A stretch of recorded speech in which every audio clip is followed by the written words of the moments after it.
There is a new push to put a stop to career politicians in Washington. And an Indiana lawmaker is helping lead it. Tonight, we're looking into how exactly that works and the momentum now growing across the country. For too long, we've seen members of Congress go out there and really make a living and a career out of being a politician. So State Senator Andy Zay wants Indiana to join the national movement to add term limits in Congress. That would require changing the U.S. Constitution. By design, no easy feat, but experts say there are two ways to do it. The first is for Congress to propose an amendment that the states then have to ratify.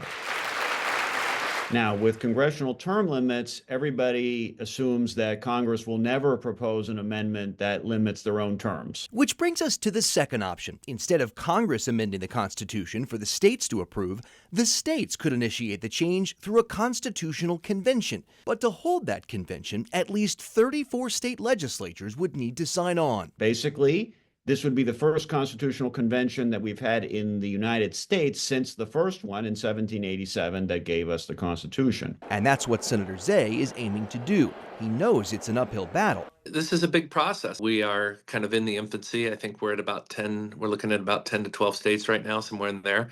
Many more considering this. Those against term limits insist stability in Congress is critical. But what about that side of things, that the constant turnaround would actually be helpful?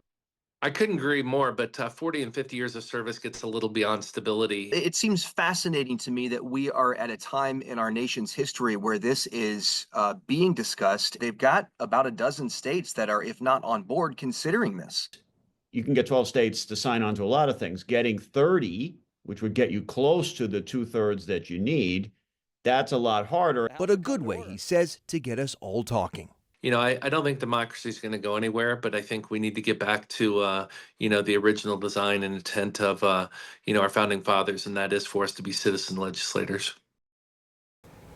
We dig deeper into this issue Sunday morning on our weekly political show, Crossroads Politics. You can find us at 10 a.m. or on demand anytime on WTHR+.